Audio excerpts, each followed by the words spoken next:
ನಮಸ್ಕಾರ. ಈಗಾಗಲೇ ನಾವು 8ನೇ ತರಗತಿಯ ವಿಜ್ಞಾನ ಪುಸ್ತಕ ಕುತೂಹಲ, ಈ ಪುಸ್ತಕದ 2ನೇ ಪಾಠ ಅಗೋಚರ ಜೀವಜಗತ್ತು ನಮ್ಮ ಬರಿಗಣ್ಣಿನ ಆಚೆ, ಈ ಪಾಠದ ಎಲ್ಲಾ ಪರಿಕಲ್ಪನೆಗಳನ್ನ ಅಭ್ಯಾಸ ಮಾಡಿದ್ದೇವೆ. ತಾವು ಆ ವಿಡಿಯೋ ನೋಡಿಲ್ಲ ಅಂದ್ರೆ ಚಾನೆಲ್ ಸಬ್ಸ್ಕ್ರೈಬ್ ಮಾಡ್ರಿ. ಪ್ಲೇ ಲಿಸ್ಟ್ ಅಲ್ಲಿ ಆ ಎಲ್ಲಾ ವಿಡಿಯೋಗಳು ಇದೆ, ಅಲ್ಲಿಂದ ಆ ವಿಡಿಯೋವನ್ನ ನೋಡಿ ಪಾಠವನ್ನ ಕಲಿಬಹುದು.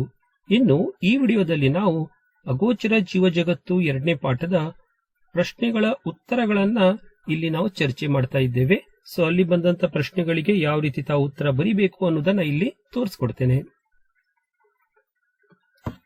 ಮೊದಲಿಗೆ ಇಲ್ಲಿ ಒಂದು ಪ್ರಶ್ನೆ ಇದೆ. ಜೀವಕೋಶದ ವಿವಿಧ ಭಾಗಗಳನ್ನು ಕೆಳಗೆ ನೀಡಲಾಗಿದೆ. ಕೆಳಗಿನ ರೇಖಾಚಿತ್ರದಲ್ಲಿ ಅವುಗಳನ್ನು ಸೂಕ್ತ ಸ್ಥಳದಲ್ಲಿ ಬರೆಯಿರಿ ಅಂತ ಹೇಳಿದ್ದಾರೆ. ನ್ಯೂಕ್ಲಿಯಸ್ ಇದೆ, 2ನೇ ಭಾಗ ಕೋಶ ಪೊರೆ, ಕೋಶ ಭಿತ್ತಿ, ಕ್ಲೋರೋಪ್ಲಾಸ್ಟ್, 5ನೇದು ಕೋಶ ದ್ರವ್ಯ, ಮತ್ತೆ 6ನೇದು ನ್ಯೂಕ್ಲಿಯೈಡ್. ನಂತರ ಇಲ್ಲೊಂದು ವೆನ್ ನಕ್ಷೆಯನ್ನ ಕೊಟ್ಟಿದ್ದಾರೆ. ಈ ನಕ್ಷೆಯನ್ನ ತಾವು ನೋಡಬಹುದು. ಇಲ್ಲಿ ಫಸ್ಟ್ ಈ ರೌಂಡ್ ಇದೆಯಲ್ಲ, ಇದು ಪ್ರಾಣಿ ಜೀವಕೋಶವನ್ನ ಸೂಚಿಸುವಂತದ್ದು. ನಂತರ ಇಲ್ಲಿರುವಂತಹ ಒಂದು ಈ ಭಾಗ ಬ್ಯಾಕ್ಟೀರಿಯಾದ ಜೀವಕೋಶವನ್ನ ಸೂಚಿಸ್ತಾ ಇದೆ. ನಂತರ ಈ 3ನೇ ಭಾಗ ಸಸ್ಯದ ಜೀವಕೋಶವನ್ನ ತೋರಿಸ್ತಾ ಇದೆ. ತಾವಿಲ್ಲಿ ನೋಡಬಹುದು, ಈ 3 ವೃತ್ತಗಳು ಇದಿಷ್ಟು ಭಾಗದಲ್ಲಿ ಇಲ್ಲಿ ಛೇದನವಾಗಿರುವುದರಿಂದ ಈ ಭಾಗ ಏನಿದೆಯಲ್ಲ, ಈ ಭಾಗ 3 ಜೀವಕೋಶವನ್ನ ಪ್ರತಿನಿಧಿಸುತ್ತದೆ. ನಂತರ ಈ ಒಂದು ಭಾಗ ಇವೆರಡು ಗೋಳವನ್ನ ಛೇದಿಸುವುದರಿಂದ ಅದು ಬ್ಯಾಕ್ಟೀರಿಯಾ ಮತ್ತು ಪ್ರಾಣಿ ಜೀವಕೋಶ ಎರಡನ್ನೂ ಕೂಡ ಪ್ರತಿನಿಧಿಸುವಂತದ್ದು. ಅದೇ ರೀತಿ ಈ ಭಾಗ ಸಸ್ಯ ಜೀವಕೋಶ, ಪ್ರಾಣಿ ಜೀವಕೋಶ ಎರಡನ್ನೂ ಪ್ರತಿನಿಧಿಸುವಂತದ್ದು. ನಂತರ ಈ ಭಾಗ ಏನಿದೆಯಲ್ಲ, ಪ್ರಾಣಿ ಜೀವಕೋಶ ಮತ್ತೆ ಸಸ್ಯ ಜೀವಕೋಶವನ್ನ ಪ್ರತಿನಿಧಿಸುವಂತದ್ದು. ಇನ್ನು ಇಲ್ಲಿ ಕೊಟ್ಟಂತಹ ಏನು ಜೀವಕೋಶದ ಕಣದಂಗಗಳು ಏನಿದೆ ಅಥವಾ ಜೀವಕೋಶದ ಭಾಗಗಳು ಇದೆ, ಅದು ಯಾವ ಜೀವಕೋಶದಲ್ಲಿ ಕಂಡು ಬರ್ತದೆ ಅನ್ನೋದನ್ನ ಇಲ್ಲಿ ನಾವು ಗುರುತಿಸಬೇಕು. ಮೊದಲನೇದಾಗಿ ನ್ಯೂಕ್ಲಿಯಸ್ ತಮ್ಗೆ ಗೊತ್ತಿರುವ ಹಾಗೆ ಪ್ರಾಣಿ ಜೀವಕೋಶದಲ್ಲಿ ಕಂಡು ಬರ್ತದೆ ಮತ್ತೆ ಸಸ್ಯ ಜೀವಕೋಶದಲ್ಲಿ ಕಂಡು ಬರುವಂತದ್ದು. ಆದ್ದರಿಂದ ನ್ಯೂಕ್ಲಿಯಸ್ ಅನ್ನ ನಾವು ಏನ್ ಮಾಡಬೇಕು, ಈ ಒಂದು ಭಾಗದಲ್ಲಿ ಇಲ್ಲಿ ಸೂಚಿಸಬೇಕು. ನಂತರ ಕೋಶ ಪೊರೆ ಪ್ರಾಣಿ ಜೀವಕೋಶದಲ್ಲಿದೆ, ಬ್ಯಾಕ್ಟೀರಿಯಾ ಜೀವಕೋಶದಲ್ಲೂ ಇದೆ ಮತ್ತೆ ಸಸ್ಯ ಜೀವಕೋಶದಲ್ಲೂ ಕೂಡ ಕಂಡು ಬರ್ತದೆ. ಆದ್ರಿಂದ ಇದನ್ನ ನಾವು ಇಲ್ಲಿ ಸೂಚಿಸುವಂತದ್ದು. ಕೋಶ ಭಿತ್ತಿ ಬ್ಯಾಕ್ಟೀರಿಯಾ ಮತ್ತೆ ಸಸ್ಯ ಜೀವಕೋಶ ಎರಡರಲ್ಲಿ ಕಂಡು ಬರುವಂತದ್ದು.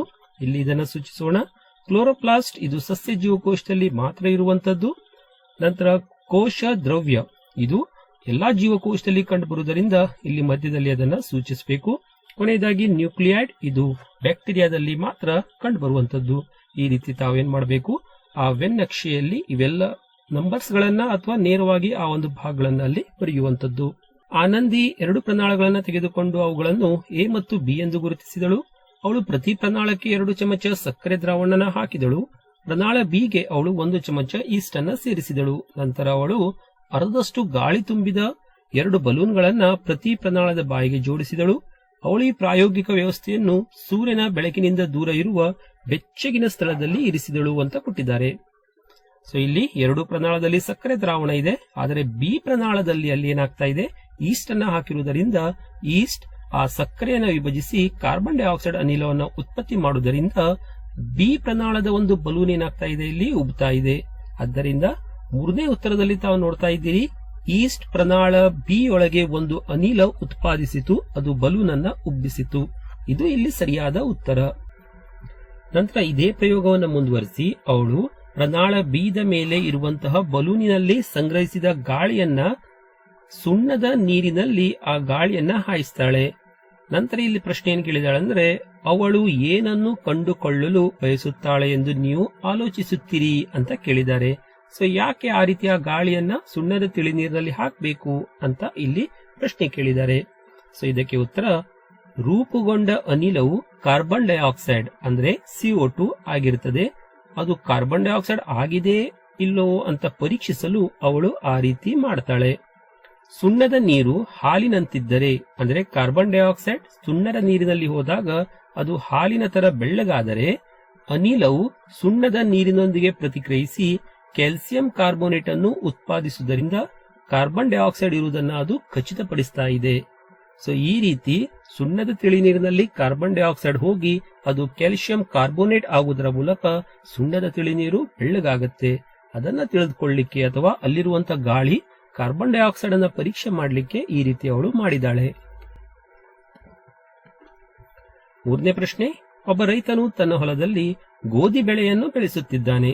ಉತ್ತಮ ಇಳುವರಿ ಪಡೆಯಲು ಅವನು ಮಣ್ಣಿಗೆ ನೈಟ್ರೋಜನ್ ಯುಕ್ತ ರಸಗೊಬ್ಬರವನ್ನು ಕೂಡ ಹಾಕಿದನು. ಪಕ್ಕದ ಹೊಲದಲ್ಲಿ ಇನ್ನೊಬ್ಬ ರೈತ, ಅವಳು ಮಹಿಳೆಯಾಗಿದ್ದಾಳೆ, ಆದ್ದರಿಂದ ಇನ್ನೊಬ್ಬ ರೈತ ಮಹಿಳೆ ಹುರುಳಿ ಬೆಳೆಗಳನ್ನು ಬೆಳೆಸುತ್ತಿದ್ದರು. ಆದರೆ ಆರೋಗ್ಯಕರ ಬೆಳೆಗಳನ್ನು ಪಡೆಯುವುದಕ್ಕಾಗಿ ನೈಟ್ರೋಜನ್ ಯುಕ್ತ ಗೊಬ್ಬರವನ್ನು ಸೇರಿಸದಿರಲು, ಅಂದ್ರೆ ನೈಟ್ರೋಜನ್ ಯುಕ್ತ ಗೊಬ್ಬರವನ್ನು ಹಾಕ್ತಾ ಇಲ್ಲ, ಅದಕ್ಕೆ ಕಾರಣ ಏನು ಅಂತ ಇಲ್ಲಿ ಕೇಳಿದ್ದಾರೆ. ಉತ್ತರ ಈ ರೀತಿ ಇದೆ.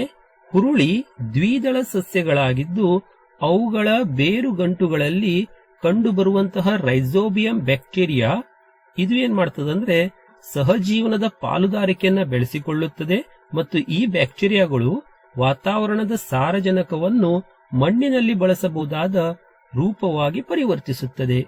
ಬೆಳೆಗೆ ನೈಸರ್ಗಿಕ ಸಾರಜನಕವನ್ನು ಪೂರೈಸುತ್ತದೆ. ಆದ್ದರಿಂದ ಎರಡನೇ ರೈತ ಅಂದ್ರೆ ಆ ಮಹಿಳೆ ರೈತ ಸಾರಜನಕ ಭರಿತ ರಸಗೊಬ್ಬರ ಬಳಸುವ ಅಗತ್ಯವಿಲ್ಲ. ಈ ಕುರಿತು ಇಲ್ಲೊಂದು ಚಿಕ್ಕ ವಿಡಿಯೋ ಇದೆ, ಬನ್ನಿ ಅದನ್ನು ನೋಡೋಣ. Roots of leguminous plants have root nodules. These contain rhizobium bacteria which trap nitrogen from the air. This process naturally increases soil nitrogen, keeping it healthy for the next crop. ನಾಲ್ಕನೇ ಪ್ರಶ್ನೆ, ಸ್ನೇಹಲ್ ತನ್ನ ತೋಟದಲ್ಲಿ A ಮತ್ತು B ಎಂಬ 2 ಗುಂಡಿಗಳನ್ನು ತೋಡಿದಳು. ಈ ಗುಂಡಿಯಲ್ಲಿ ಅವಳು ಹಣ್ಣು ಮತ್ತು ತರಕಾರಿ ಸಿಪ್ಪೆಗಳನ್ನು ಹಾಕಿ ಒಣಗಿದ ಎಲೆಗಳೊಂದಿಗೆ ಬೆರೆಸಿದಳು. ಗುಂಡಿ ಬಿ ಯಲ್ಲಿ ಅವಳು ಅದೇ ರೀತಿಯ ತ್ಯಾಜ್ಯವನ್ನು ಹಾಕಿದಳು, ಆದರೆ ಒಣಗಿದ ಎಲೆಗಳನ್ನು ಸೇರಿಸಲಿಲ್ಲ. ಅವಳು 2 ಗುಂಡಿಗಳನ್ನು ಮಣ್ಣಿನಿಂದ ಮುಚ್ಚಿದಳು ಮತ್ತು 3 ವಾರಗಳ ತನಕ ಗಮನಿಸಿದಳು. ಅವಳು ಏನನ್ನು ಪರೀಕ್ಷಿಸಿದಳು ಅಥವಾ ಪರೀಕ್ಷಿಸಲು ಪ್ರಯತ್ನಿಸುತ್ತಿದ್ದಾಳೆ ಅನ್ನೋದನ್ನ ಇಲ್ಲಿ ಕೇಳಿದ್ದಾರೆ. ಅಂದರೆ ಒಂದು ಗುಂಡಿಯಲ್ಲಿ ತರಕಾರಿ ಸಿಪ್ಪೆಯ ಜೊತೆಗೆ ಒಣಗಿದ ಎಲೆ ಹಾಕಿದಾಳೆ, ಇನ್ನೊಂದು ಗುಂಡಿಯಲ್ಲಿ ಕೇವಲ ಒಣಗಿದ ಎಲೆಗಳನ್ನ ಮಾತ್ರ ಹಾಕಿದಾಳೆ. ಉತ್ತರ ಈ ರೀತಿ ಇದೆ. ಮಿಶ್ರ ಗೊಬ್ಬರ ಎಷ್ಟು ಚೆನ್ನಾಗಿ ಕೆಲಸ ಮಾಡುತ್ತದೆ ಎಂಬುದನ್ನು ಅವಳು ಪರಿಶೀಲಿಸುತ್ತಿದ್ದಾಳೆ. ಗುಂಡಿ ಎ ನಲ್ಲಿ ಹಸಿರು ತ್ಯಾಜ್ಯ ಅಂದರೆ ಹಣ್ಣು ತರಕಾರಿಗಳ ಸಿಪ್ಪೆಗಳು ಮತ್ತು ಒಣ ಎಲೆಗಳ ಸಂಯೋಜನೆಯು ಸರಿಯಾದ ವಿಭಜನೆಗೆ ಅಗತ್ಯವಾದ ಸರಿಯಾದ ಇಂಗಾಲ ಸಾರಜನಕ ಸಮತೋಲನವನ್ನು ಸೃಷ್ಟಿಸುತ್ತದೆ. ಗುಂಡಿ ಬಿ ಈ ಸಮತೋಲನವನ್ನು ಹೊಂದಿಲ್ಲ, ಆದ್ದರಿಂದ ತ್ಯಾಜ್ಯವು ಹೆಚ್ಚು ನಿಧಾನವಾಗಿ ವಿಭಜನೆಯಾಗುತ್ತದೆ ಮತ್ತು ಅಹಿತಕರವಾದ ವಾಸನೆಯನ್ನು ಕೂಡ ಉಂಟು ಮಾಡಬಹುದು. ಕಾರ್ಬನ್ ಭರಿತ ಮತ್ತು ಸಾರಜನಕ ಭರಿತ ಘಟಕಗಳು ಲಭ್ಯವಿದ್ದಾಗ ಸೂಕ್ಷ್ಮಜೀವಿಗಳು ವಸ್ತುಗಳನ್ನು ಹೆಚ್ಚು ಪರಿಣಾಮಕಾರಿಯಾಗಿ ಕೊಳೆಸುತ್ತದೆ ಮತ್ತು ಈ ಪ್ರಯೋಗದಿಂದ ನಾವು ಏನ್ ತಿಳ್ಕೊಳ್ಬಹುದಂದ್ರೆ ಸಿಪ್ಪೆಗಳ ಜೊತೆಗೆ ಒಣಗಿದ ಎಲೆ ಹಾಕಿದಾಗ ಸೂಕ್ಷ್ಮಜೀವಿಗಳು ಬೇಗನೆ ಬೆಳವಣಿಗೆ ಆಗ್ತದೆ ಅಂತ ಇಲ್ಲಿ ತಿಳ್ಕೊಳ್ಬಹುದು. 5ನೇ ಪ್ರಶ್ನೆ, ಈ ಕೆಳಗಿನ ಸೂಕ್ಷ್ಮಜೀವಿಗಳನ್ನು ಗುರುತಿಸಿ ಅಂತ ಹೇಳಿದ್ದಾರೆ. ಮೊದಲನೇದು, ನಾನು ಎಲ್ಲಾ ರೀತಿಯ ಪರಿಸರದಲ್ಲಿ ಮತ್ತು ನಿಮ್ಮ ಕರುಳಿನ ಒಳಗೂ ವಾಸಿಸುತ್ತೇನೆ ಅಂತ ಕೇಳಿದ್ದಾರೆ, ಅದು ಬ್ಯಾಕ್ಟೀರಿಯಾ. ನಾನು ಬ್ರೆಡ್ ಮತ್ತು ಕೇಕ್ಗಳನ್ನು ಮೃದುವಾಗಿ ಮತ್ತು ಸ್ಪಂಜಿನಂತೆ ಮಾಡುತ್ತೇನೆ ಅಂತ ಕೇಳಿದ್ದಾರೆ, ಅದು ಈಸ್ಟ್. ನಾನು ದ್ವಿದಳ ಧಾನ್ಯ ಬೇರುಗಳಲ್ಲಿ ವಾಸಿಸುತ್ತೇನೆ ಮತ್ತು ಅವುಗಳ ಬೆಳವಣಿಗೆಗೆ ಪೋಷಕಾಂಶಗಳನ್ನು ಒದಗಿಸುತ್ತೇನೆ ಅಂತ ಹೇಳಿದ್ದಾರೆ, ಅದು ರೈಜೋಬಿಯಂ ಬ್ಯಾಕ್ಟೀರಿಯಾ. 6ನೇ ಪ್ರಶ್ನೆ, ಸೂಕ್ಷ್ಮಜೀವಿಗಳ ಬೆಳವಣಿಗೆಗೆ ಸೂಕ್ತ ತಾಪಮಾನ, ಗಾಳಿ ಮತ್ತು ತೇವಾಂಶದ ಅಗತ್ಯವಿದೆ ಎಂಬುದನ್ನ ಪರೀಕ್ಷಿಸಲು ಒಂದು ಪ್ರಯೋಗವನ್ನ ವಿನ್ಯಾಸಗೊಳಿಸಿ ಅಂತ ಹೇಳಿದ್ದಾರೆ. ಮಕ್ಕಳೇ, ನೀವೇ ಇಲ್ಲೊಂದು ಪ್ರಯೋಗವನ್ನ ಬರೀಬೇಕು. ಆ ಪ್ರಯೋಗ ಈ ರೀತಿ ತಾವು ಮಾಡಬಹುದು. ಮೊದಲಿಗೆ 3 ಬ್ರೆಡ್ ತುಂಡುಗಳನ್ನ ಈ ಕೆಳಗಿನಂತೆ ಜೋಡಿಸಬೇಕು. ಬ್ರೆಡ್ ತುಂಡು ಎ ಅಂತ ಅದನ್ನ ಗುರುತಿಸೋಣ. ಅದನ್ನ ಬೆಚ್ಚಗಿನ ತೇವಾಂಶವುಳ್ಳ ಸ್ಥಳದಲ್ಲಿ ಸಿಂಕ್ ಬಳಿ ಇರಿಸಬೇಕು. ಬ್ರೆಡ್ ತುಂಡು ಬಿ ಅಂತ ತಗೊಳ್ಳೋಣ. ಒಣ ಮತ್ತು ಮುಚ್ಚಿದ ಪಾತ್ರೆಯಲ್ಲಿ ಅದನ್ನ ಇರಿಸಬೇಕು. 3ನೇ ಬ್ರೆಡ್ ತುಂಡು ಸಿ ಅಂತ ಹೇಳೋಣ. ಅದಕ್ಕೆ ತಂಪಾದ ವಾತಾವರಣದಲ್ಲಿ ಅಥವಾ ರೆಫ್ರಿಜಿರೇಟರ್ ನಲ್ಲಿ ಇಡಬೇಕು. 3 ದಿನಗಳ ನಂತರ ತುಂಡು ಎ ಹೆಚ್ಚು ಶಿಲೀಂಧ್ರಗಳ ಬೆಳವಣಿಗೆಯನ್ನು ತೋರಿಸುತ್ತದೆ. ಅದನ್ನು ನಾವಲ್ಲಿ ಗಮನಿಸಬಹುದು. ಶಿಲೀಂಧ್ರಗಳು ಅಂದ್ರೆ ಬೂಸ್ಟ್ ಅಂತ ತಾವಿಲ್ಲಿ ತಿಳ್ಕೊಳ್ಬೇಕು. ಇದರಿಂದ ನಮಗೆ ಏನ್ ತೀರ್ಮಾನ ಸಿಗತ್ತಂದ್ರೆ ತಾಪಮಾನ, ತೇವಾಂಶ ಮತ್ತು ಗಾಳಿಯ ಪೂರೈಕೆಯಂತಹ ಪರಿಸ್ಥಿತಿಗಳು ಅನುಕೂಲಕರವಾಗಿದ್ದಾಗ ಮಾತ್ರ ಸೂಕ್ಷ್ಮಜೀವಿಗಳು ಬೇಗನೆ ಅಭಿವೃದ್ಧಿ ಹೊಂದುತ್ತದೆ ಅಂತ ತಿಳ್ಕೊಳ್ಬಹುದು. 7ನೇ ಪ್ರಶ್ನೆ, 2 ತುಂಡು ಬ್ರೆಡ್ ತೆಗೆದುಕೊಳ್ಳಿ. ಒಂದು ತುಂಡನ್ನು ತಟ್ಟೆಯಲ್ಲಿ ತೆಗೆದುಕೊಂಡು ಸಿಂಕ್ ಬಳಿ ಇರಿಸಿ, ಇನ್ನೊಂದು ತುಂಡನ್ನು ರೆಫ್ರಿಜಿರೇಟರ್ ನಲ್ಲಿ ಇರಿಸಿ. 3 ದಿನಗಳ ನಂತರ ಹೋಲಿಕೆ ಮಾಡಿ ನಿಮ್ಮ ಅವಲೋಕನಗಳನ್ನು ದಾಖಲಿಸಿ ನಿಮ್ಮ ಅವಲೋಕನಗಳಿಗೆ ಕಾರಣ ಕೊಡಿ ಅಂತ ಹೇಳಿದ್ದಾರೆ. 6ನೇ ಪ್ರಶ್ನೆಯಲ್ಲಿ ನಾವು ಮಾಡಿದಂತ ಪ್ರಯೋಗವನ್ನೇ ಇಲ್ಲಿ ಪ್ರಶ್ನೆಯಾಗಿ ಕೇಳಿದ್ದಾರೆ. ಇದಕ್ಕೆ ಉತ್ತರ ಈ ರೀತಿ ಇದೆ. ಸಿಂಕ್ ಬಳಿ ಇಟ್ಟ ಬ್ರೆಡ್ ಸ್ಲೈಸ್ ನಲ್ಲಿ ಶಿಲೀಂಧ್ರಗಳು ಅಂದರೆ ಬೂಸ್ಟ್ ಬೇಗನೆ ಬೆಳೆಯುತ್ತದೆ. ಆದರೆ ರೆಫ್ರಿಜಿರೇಟರ್ ನಲ್ಲಿ ಇಟ್ಟ ಬ್ರೆಡ್ ಹೋಳುಗಳು ಸ್ವಲ್ಪ ಅಥವಾ ಯಾವುದೇ ಬೆಳವಣಿಗೆಯನ್ನ ತೋರಿಸುವುದಿಲ್ಲ. ಕಾರಣ ಏನಂದ್ರೆ ಸಿಂಕ್ ಬಳಿಯ ಬೆಚ್ಚಗಿನ ತೇವಾಂಶವುಳ್ಳ ವಾತಾವರಣವು ಸೂಕ್ಷ್ಮ ಜೀವಿಯ ಬೆಳವಣಿಗೆಯನ್ನು ಬೆಂಬಲಿಸುತ್ತದೆ. ಆದರೆ ರೆಫ್ರಿಜಿರೇಟರ್ನೊಳಗಿನ ಶೀತ ಪರಿಸ್ಥಿತಿಗಳು ಅದನ್ನ ನಿಧಾನಗೊಳಿಸುತ್ತದೆ ಮತ್ತು ಅದನ್ನ ಸಂಪೂರ್ಣವಾಗಿ ಅಲ್ಲಿ ತಡೆಯಬಹುದು.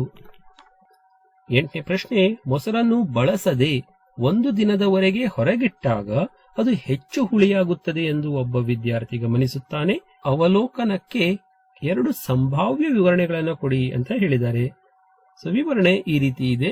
ಮೊಸರಿನಲ್ಲಿ ಲ್ಯಾಕ್ಟಿಕ್ ಆಮ್ಲವು ಬ್ಯಾಕ್ಟೀರಿಯಾಗಳ ಸಂಖ್ಯೆಗಳನ್ನು ವೃದ್ಧಿಸುತ್ತದೆ ಮತ್ತು ಹೆಚ್ಚಿನ ಪ್ರಮಾಣದಲ್ಲಿ ಲ್ಯಾಕ್ಟಿಕ್ ಆಮ್ಲವನ್ನು ಉತ್ಪಾದಿಸುತ್ತದೆ.